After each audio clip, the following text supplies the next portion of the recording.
mean, the thing about it is this, I always like to be like very extreme in examples, because if we can go extreme, then it makes a lot of sense. But I always tell people like, and I always say it like, hey, I've given this when I used to give a lot of speeches. I would be in front of people and I'd say, hey, what's the chance of you making $1 million this year?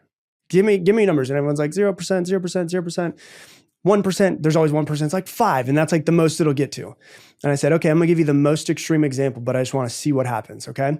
What's the percentage chance of you making $1 million this year legally, and if you don't, everyone that you love dies? And everyone's like 100%, 100%, 1,000, 1,000%. I said, what changed? The goal didn't change, the time frame didn't change, why you're doing it changed.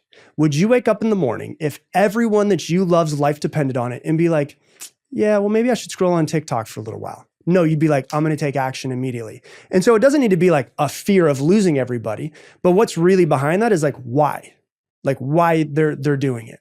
Like if I give a reflection of anyone who doesn't know Jay, like you're one of the hardest working people I've ever met, but you have a really strong why, right? And that's like one of the best parts about it, where it's like, when I see Jay, I'm like, this guy he has this internal feeling of like, I want to change the world.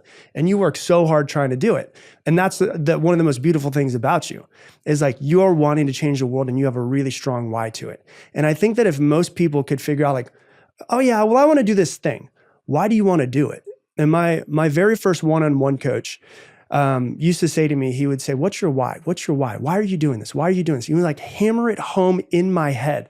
And I was like, why do you ask this so much? And he would always say, because if your why is strong enough, your how will reveal itself.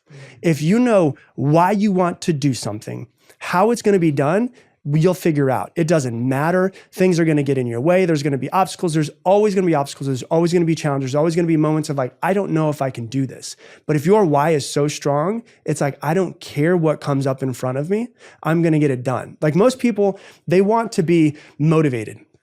And I have come to hate the word motivation, because motivation is so fleeting. Like we can wake up and we can listen to a podcast where we can get, read something and be motivated. And then something can happen to us and it's gone. It just disappears. What I want to be is I want to be driven. Like when you see a driven person, like you see it in their eyes, like, yeah, they're not stopping. And the difference between a motivated person and a driven person is that the driven person has this why that they want to see have happen in the world or in their life or for their family. And so I think if people are like, I want to accomplish this goal, the very next question is why? And then go why, and go deeper into it. An example I give in the book is I had a coaching client years ago, like 8-9 years ago. And he was like, Rob, I want to make $100,000 this year. I've never made it. And I was like, why? And I took him through what's called 7 levels of why. I just keep asking why. And it went from, I want to make $100,000 this year because I've never done it before, to the eventual thing was he had just got into a divorce a couple years ago. Both of his young children lived in a bad part of town with his ex-wife. He wanted to regain custody because he was afraid that both of his children would be killed in a drive-by. And he was so terrified of it that was his actual true why. And so it wasn't the motivation. I didn't have to talk to him and say, hey, how close you'd make $100,000 this year. I said, hey, how close are you to providing more safety for your children this year? Because he wanted them to move in with him. He wanted to be able to provide for them and to make sure that they were safe. And so I think that if we just ask ourselves, why do I truly want to accomplish this goal? It kind of reveals itself and it makes it a lot easier to take the action.